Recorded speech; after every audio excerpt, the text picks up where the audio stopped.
Paris, Prancis, mengucapkan selamat untuk perjalanan Bang Awe 30 Summit Attack konservasi alam hutan di Indonesia.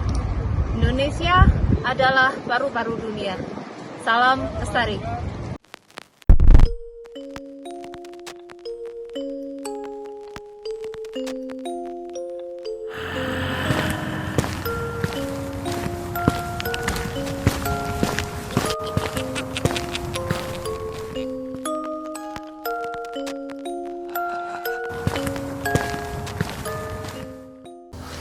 Tapi saya melihat sepintas ada yang nyenter-nyenter headlamp seolah-olah dia sedang jalan ke arah puncak Gunung Pangrango.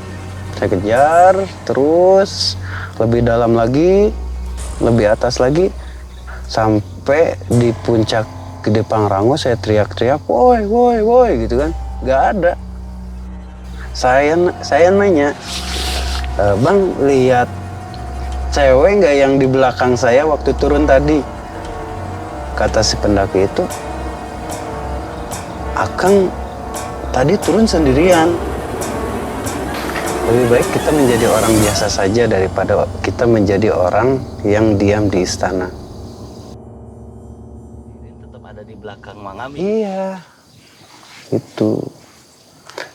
Ketika udah dibawa, saya jemput lagi ke atas. Pendaki itu tetap bilang bahwa saya sendirian, saya sendirian, gitu. Oke. Dilanjut ke perjalanan ke Jawa Tengah lah.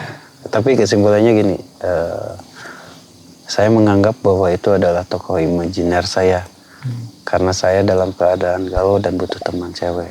Ya bisa, kemungkinan bisa. Ya maksudnya saya menetralisir untuk melanjutkan perjalanannya seperti itu. Menetralisir pikiran saya. Oke. Yang nggak pulang dulu ke Ciloto. Saya langsung naik bis malam. Saya tidur. Tiba-tiba ada seolah-olah suara yang bisik ke saya. Di bis itu. Bahasanya kurang lebih seperti ini, bahasa Sunda ya. Tong mijah ting di lemur batur. Kalau bahasa Indonesianya ya kurang lebih jangan apa? Yang petakilan di kampung orang lagi. Jangan petakilan di kampung orang. Saya kan langsung sontak bangun ya. Lihat kiri kanan semua penumpang tidur, udah pada tidur. Ada beberapa penumpang yang belum tidur. Saya kan nyandar kebetulan saya paling di tengah-tengah yang dekat pintu keluar lewat belakang. Saya sendirian satu bangku itu. Karir saya disimpan di pinggir jok sebelah saya. Saya sandaran ke jendela. Saya ngelamun aja ya. Masih membayangkan sosok siapa Airin dan bertambah saya masih labil lah perasaan saya ya. Dari kejauhan saya melihat sosok agak sedikit putih gitu kan. Waktu itu di jalan Kebumen. Lewat jalan Kebumen kan ada semak belukar yang alang-alang yang tinggi ya. Alang-alang yang tinggi. Kirain saya tuh bebegik tuh. Ya, kirain saya orang-orangan sawah ya.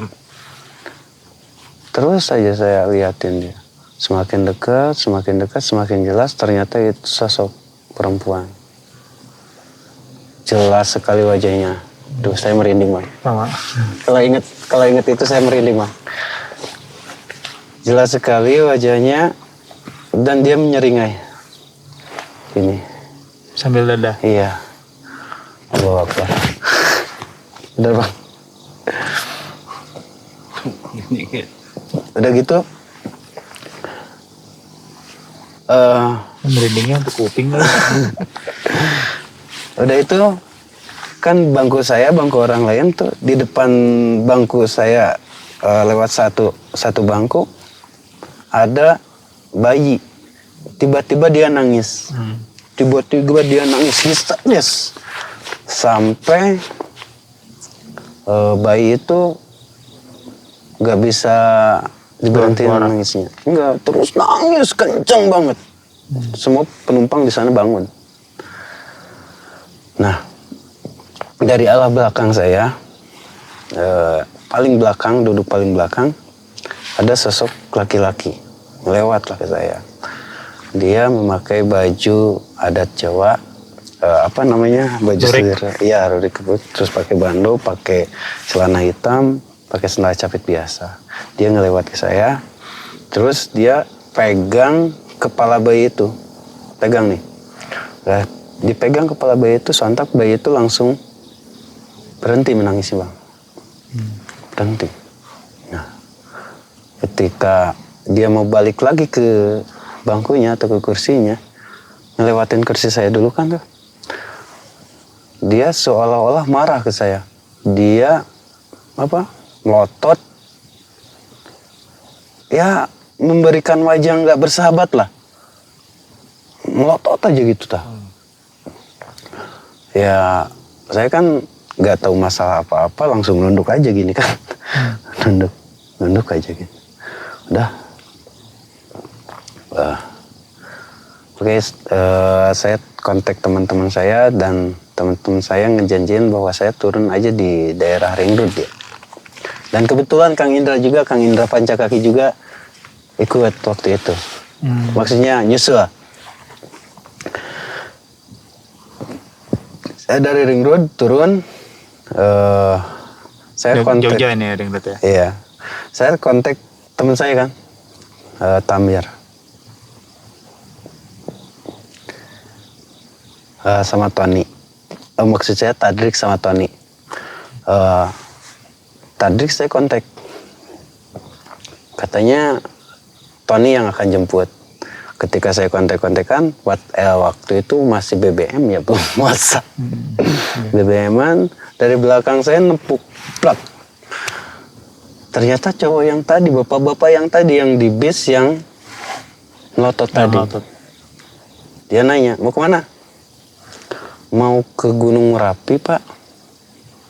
Sama siapa? Kan gitu. Nanyanya tegas banget. Sama teman Pak, orang sini. Lebih baik jangan ke Gunung Merapi. Ke Gunung Merbabu aja sekalian. Langsung ke Gunung Merbabu aja, jangan ke Gunung Merapi. Enggak Pak, saya rencana memang mau ke Merapi Pak. Sama teman saya kan gitu. Terus kan saya juga ngotot, siapa dia ya? Gitu kan, siapa dia ngerarang-rarang gitu, baru kena juga enggak kan gitu.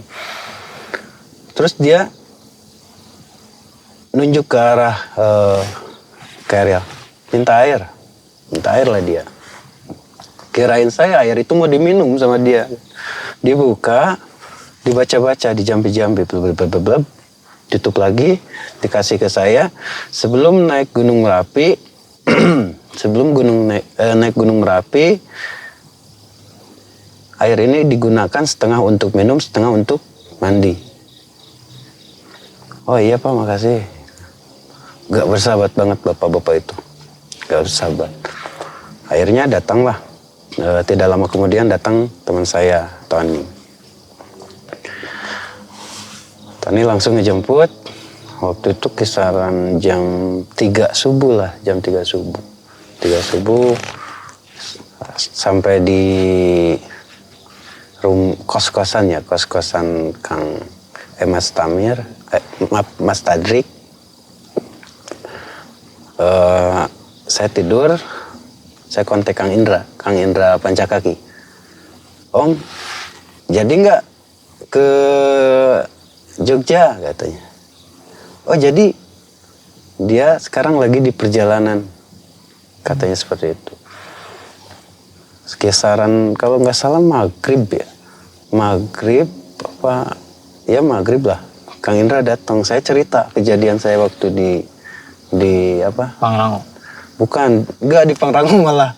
Oh nggak cerita. Saya yang diceritakan ke Kang Indra itu di bis. Om gini kan, saya ke Kang Indra tuh kayak udah ke kakak sendiri ya. Gini. Kata Kang Indra tuh, "Dah siapa bengawai." Kalau bahasa Sundanya, "Lu mah nakal aja," gitu kan, "Lu mah nakal," gitu. Ya udahlah. Tadinya kita mau langsung naik, tapi Kang Indra capek. Udah kita istirahat, dan kita gadang-gadang mumpung di Jogja nih kan, jalan-jalan kemana. Kadang sampai kita tidur jam 7. Rencana kita naik jam 9 waktu itu, jam 9 pagi. Tetapi karena waktu itu memang kadang semua gak bangun, Kang Indra dengan saya gak bangun jam 7 lah. Gak bangun jam 9. Kita bangun kisaran jam 1 lah, jam 2, jam 1-an. Kita bangun tuh. Bangun ngobrol-ngobrol dulu sama Kang Indra. Yang lain udah siap. Tony sama Tadrik itu udah siap, udah packing, udah tinggal berangkat. Dia nggak ngebangunin karena kasihan capek katanya. Apalagi Kang Indra baru datang gitu kan. Akhirnya persiapan itu ini kita naik jam kita start jam 4 dari rumah Tadrik itu ya, dari kos-kosan Tadrik itu naik start jam 4 sampai ke pos Selo. Saya lewat Selo waktu itu. New Selo ya? Ya, oh iya, New Selo. Dari New Selo kita registrasi dan lain sebagainya, dan akhirnya kita naik jam 6 ya. Naik jam 6. Perjalanan bukan naik biasa. Nah, di perjalanan saya keinget si bapak-bapak yang tadi, yang di perjalanan, yang ngasih air itu, yang ngejampi-jampi air itu. Saya lupa nggak diminum dan nggak dimandiin air itu. Lupa saya, langsung down. Pemikiran saya tuh kayak takut gitu. Iya, takut gitu. Iya gitu, takut kenapa-napa di jalan gitu. Terus aja beberapa kali Kang Indra kunon sih gitu kan, nyapa kenapa. Tapi saya nggak mau ngungkap juga kan, takutnya yang lain ikutan juga kan ya. Naiklah sampai kita di pos 2. Ya di pos 2 waktu itu agak landai, capek kan ya. Tony yang waktu itu memang paling muda di antara kita ngajak ngopi bareng, ngopi aja yuk. Ngopi dulu, istirahat dulu. Udah ngopi bareng. Udah ngopi gitu kan. Saya ngedengar suara gamelan.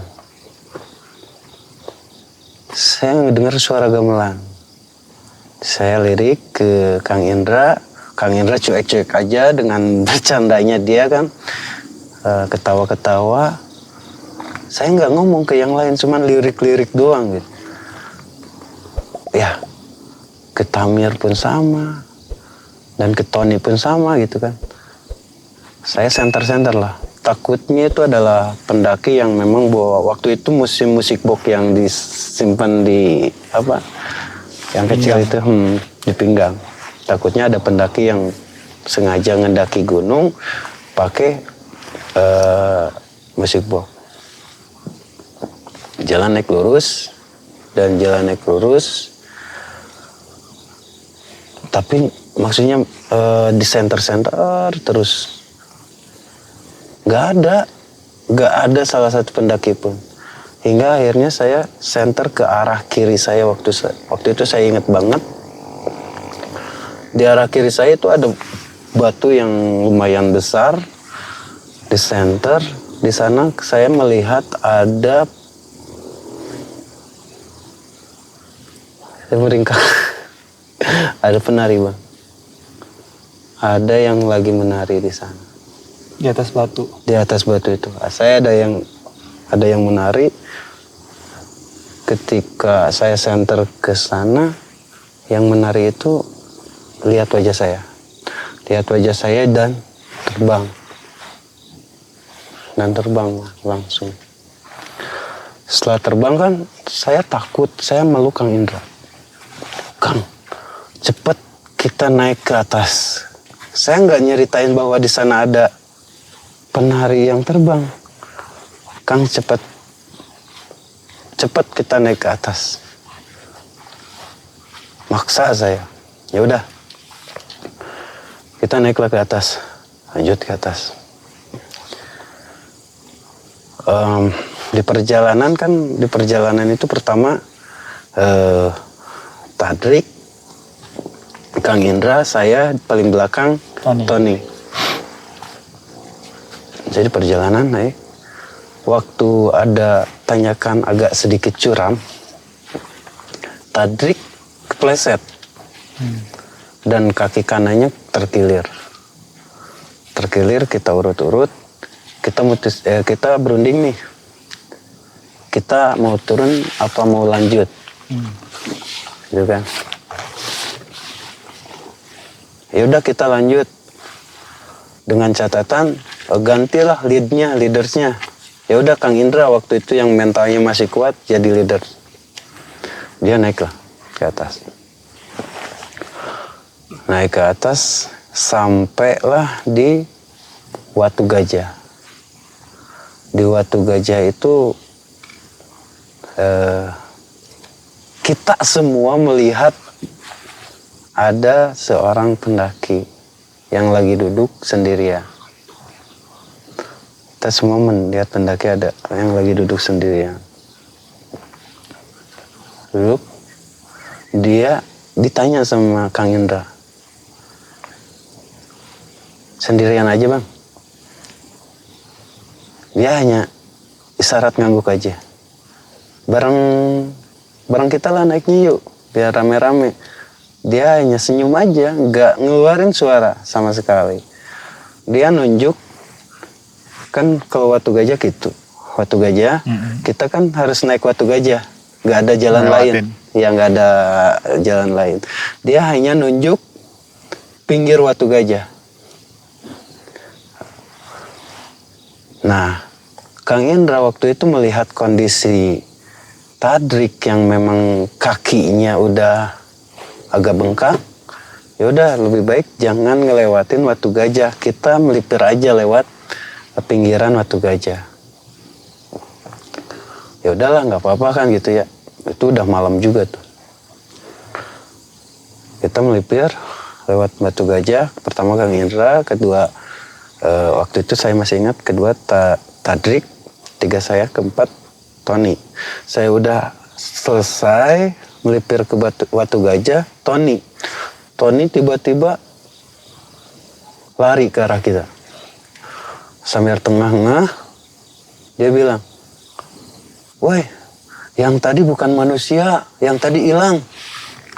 Kita langsung nengok ke belakang kan, semua langsung nengok ke belakang, ternyata benar, nggak ada. Sontak semua pakai jurus 1000, lari kita, tabras lari gitu. Ada tebing yang akan naik ke Pasar Bubrah ini, naik tebing gitu, kita lari terus kita cepat sampai di sana di Pasar Bubrah. Ada beberapa tenda, kita alhamdulillah ya, khususnya untuk saya sendiri merasa tenang karena memang ada teman selain dari kita. Dan saya sendiri sudah dapat teror dari mulai pemberangkatan, bahkan di Gunung Pangrango. Saya udah merasa tenang. Nah, dari sana,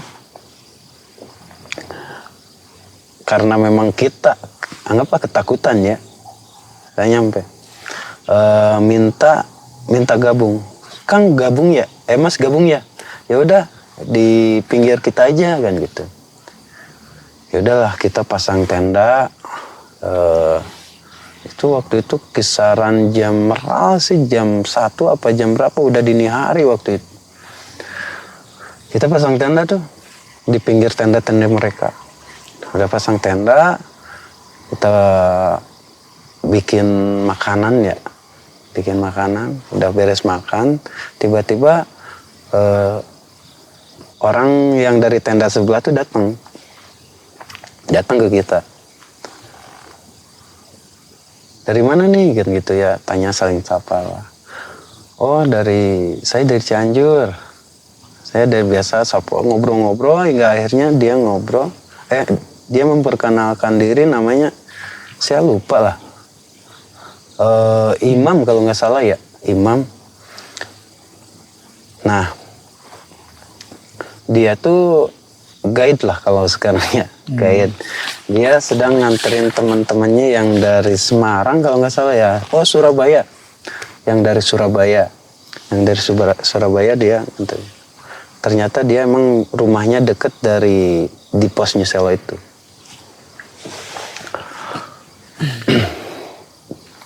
Kita ngobrol, akhirnya dia ngobrol kayak gini.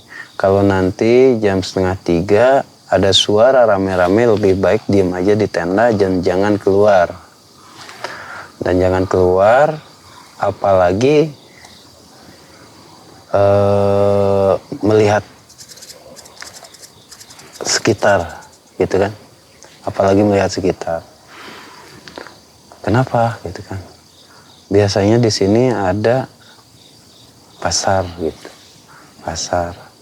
Dan setiap barang yang ditawarkan itu harus dibeli. Mau berapapun harus dibeli. Mau koin, mau uang berapapun harus dibeli. Atau mau barang kita ditukar, nggak apa-apa. Yang penting ada transaksi lah, seperti itu. Kalau kita tidak transaksi, maka jiwa kita yang dianggap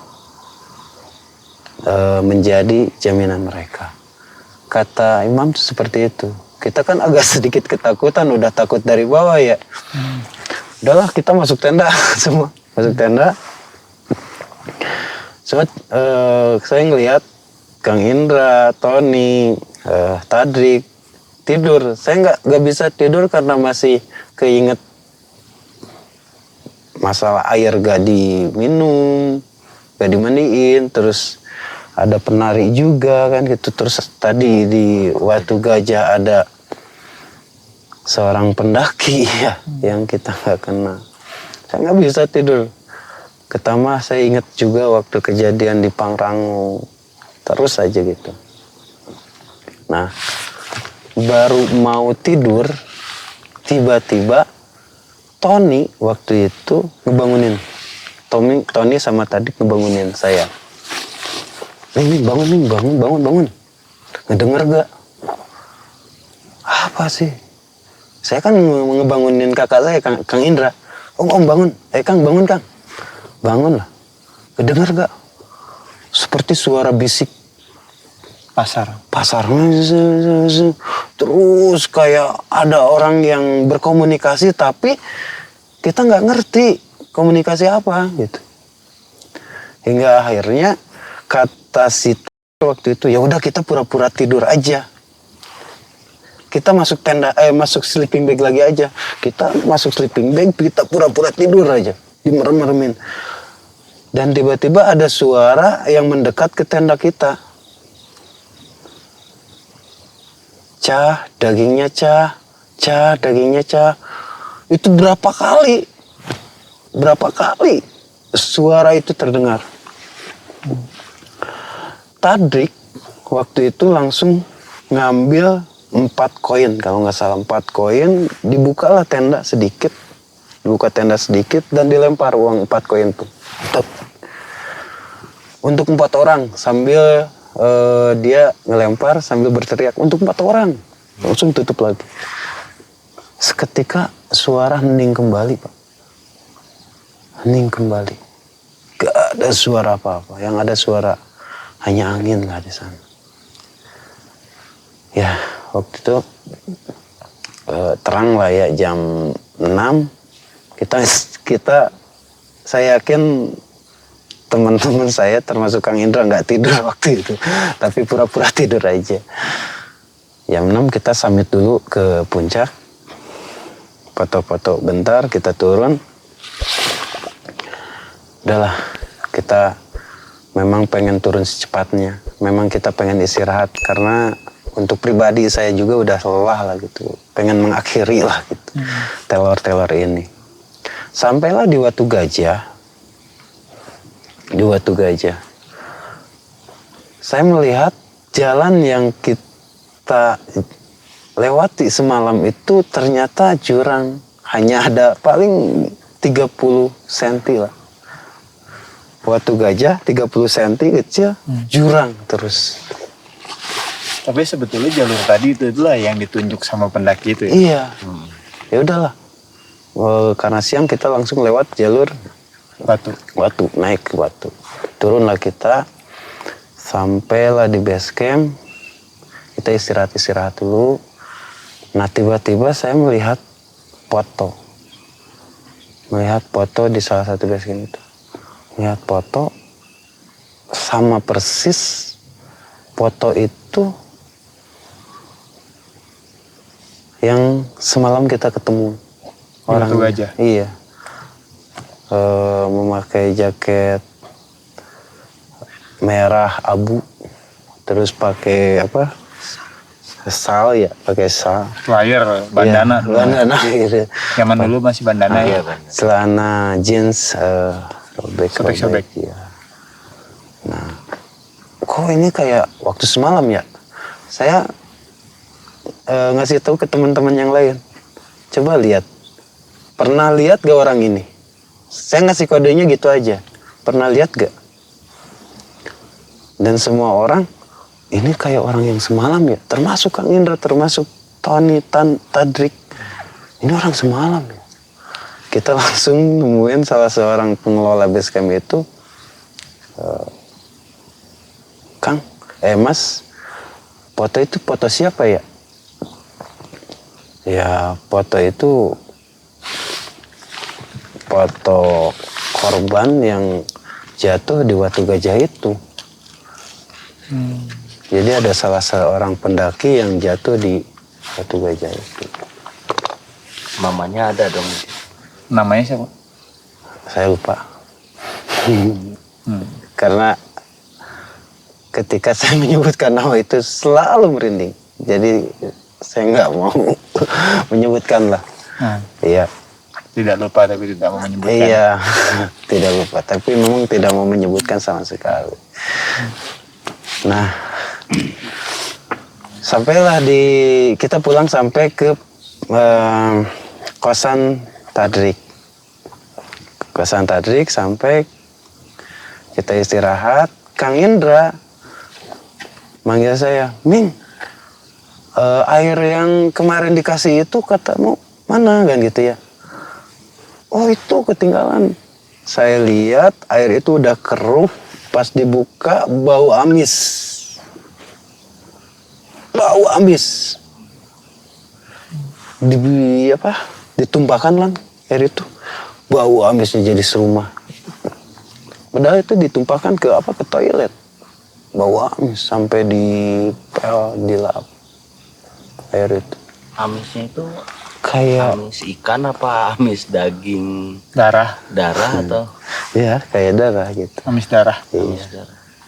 kayak darah. Semua mencium itulah. Saya yakin Kang Indra pun mencium. Gitu. Gitu. Alhamdulillah lah selamat. Nah, tapi ada yang masih ganjal di saya. Kalau bicara dari bawah dulu ya startingnya.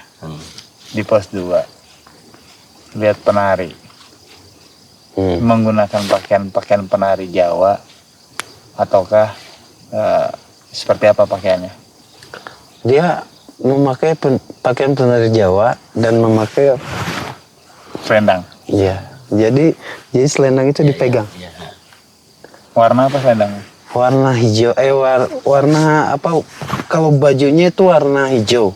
Kalau selendangnya warna biru muda, biru langit. Biru langit.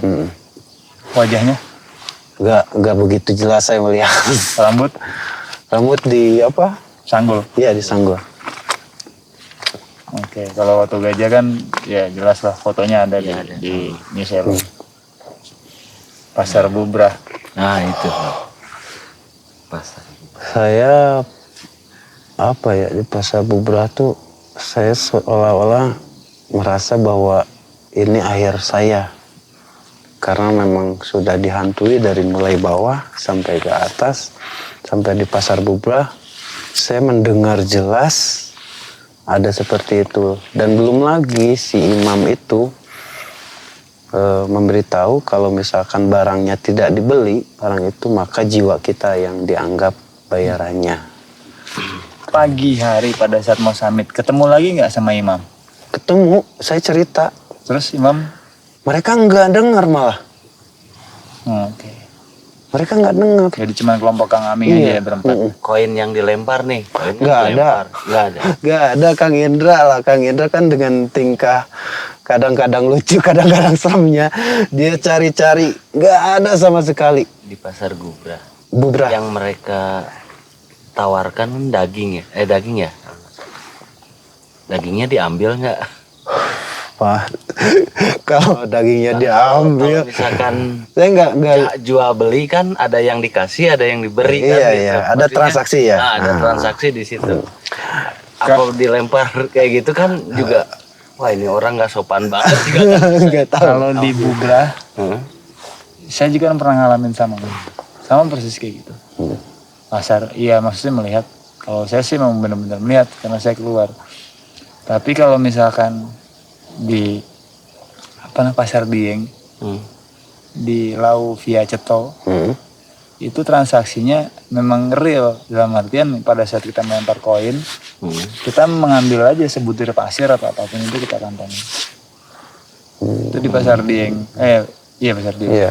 Pasar Dieng, pendakian Gunung Lau via Ceto. Biasa gitu. Jadi kalau ada momen seperti apa yang balakarsa lah, saya tidak melakukan itu sebetulnya. Gue sendiri nggak ngelakuin gitu Kang. Cuman pada saat melakukan pendakian bareng balakarsa, dia nyampein, Mas, kondisinya lagi begini. Nanti dia sambil ngasih koin ke kita, ini pegang. Nanti transaksi ya. Nanti ini gimana, Bal? Lempar aja. Nanti Mas ambil aja satu butir pasir atau apapun itu.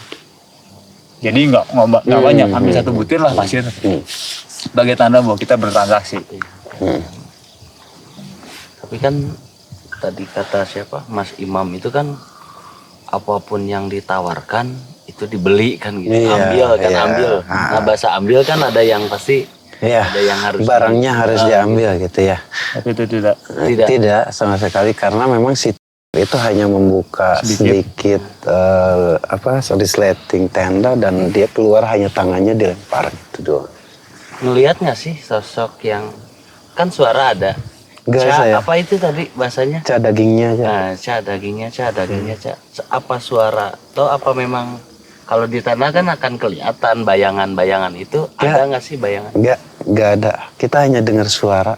Karena dan lagi saya pribadi nggak mau lihat apa-apa. Setelah saya lihat penari, saya lihat pendaki yang tiba-tiba hilang, saya nggak mau lihat lagi. Sleeping bag saya ditutup sampai kepala, diam aja gitu. Yang saya lihat hanya, karena Mas Tadrik itu buka resleting, kirain mau keluar.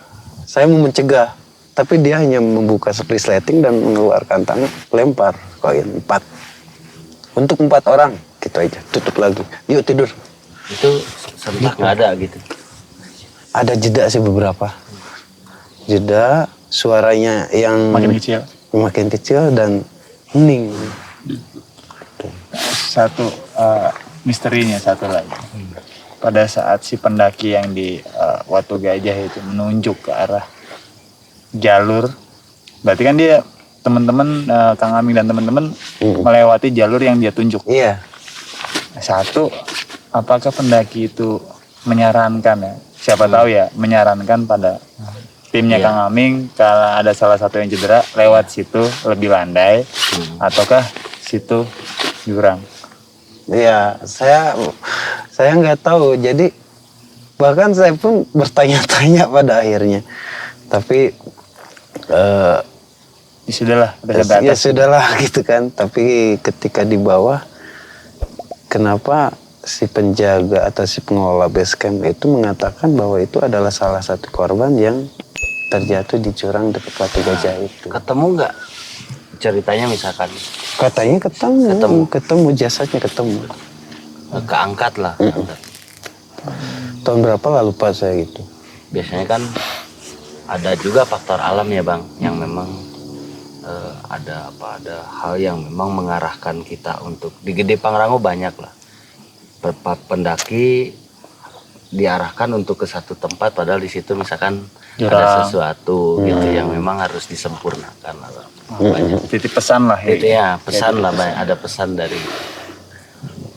Nah, setelah sampai di kos-kosannya Tony ya, kos-kosannya teman gitu kan, setelah bawa amis segala macam, tuh Kang Aming melanjutkan pendakian ke gunung lain atau pulang ke Cianjur? Lanjut sih, Kang Indra pulang ke orang tuanya. Kebetulan kan Kang Indra pun orang tuanya di Jogja. Kalau saya sama Tadrik sama Tony lanjut tapi jeda berapa hari gitu. Udah memang benar-benar agak lupa. Lanjut ke Merbabu kita. Dan tidak ada apa-apa di Merbabu? Atau ada sesuatu lagi? Panjang lagi Bang. Panjang lagi Bang. Mau disampaikan atau enggak? Mau disampaikan? Ya, Apa? Nggak terlalu ada apa-apa di sana. Cuman memang hanya ada suara aja nggak.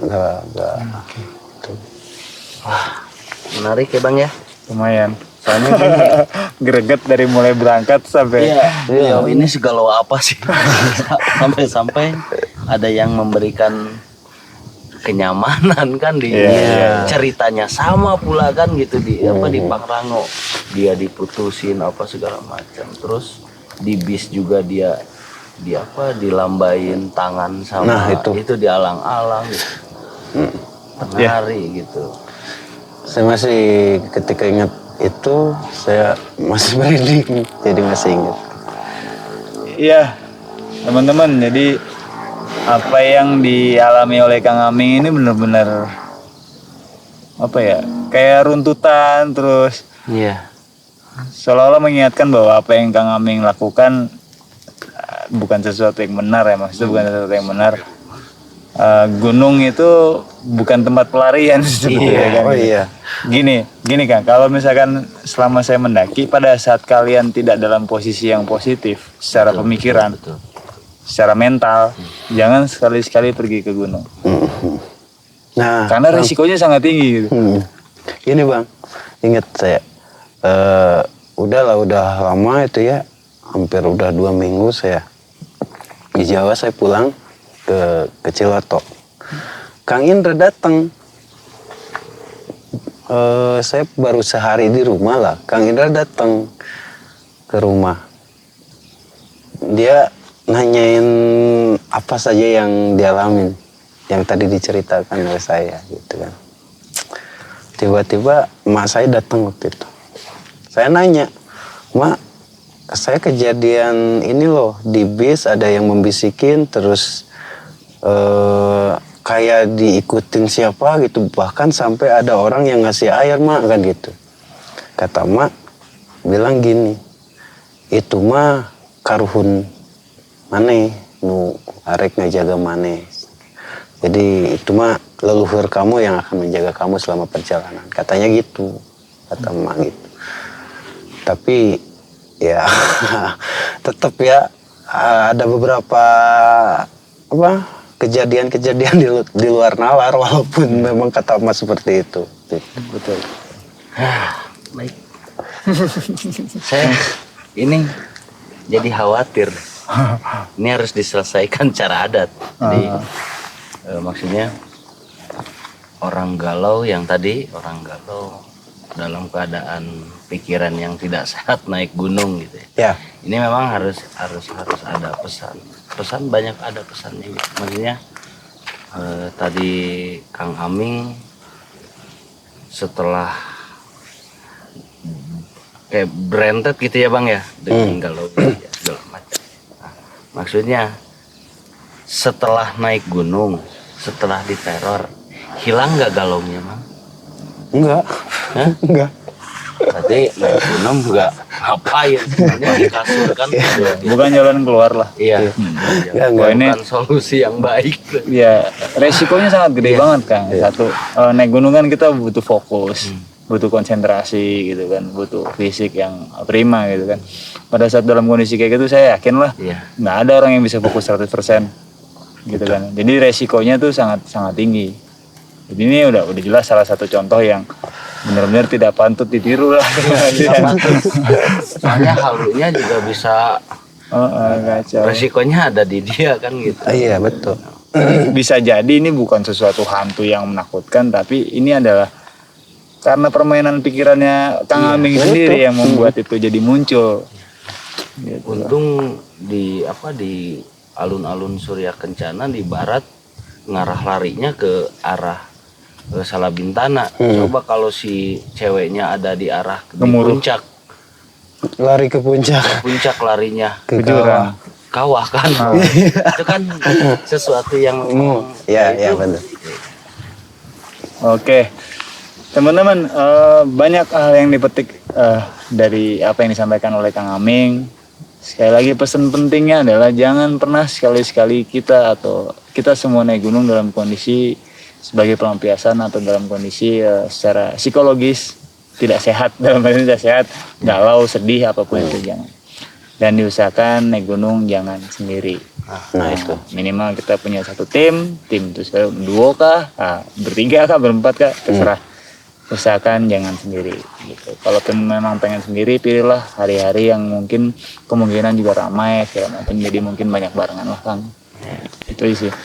Buat apa sih? Buat selamatan kita lah, itu aja sih. Itu teman-teman. Ada lagi Kang Anggrek yang mau disampaikan? udah Cukup ya? cukup. Ya wis. Sebelumnya terima kasih banyak buat teman-teman yang sudah nonton video dari Sama Adventure dan Pancakaki. Jangan lupa juga yang belum support untuk support channel kami berdua dengan cara klik subscribe, klik like-nya jika kalian suka dengan video kami, dan silakan share juga jika kalian berkenan dengan video-video Sama Adventure dan Pancakaki. Terima kasih. Assalamualaikum warahmatullahi wabarakatuh. Waalaikumsalam.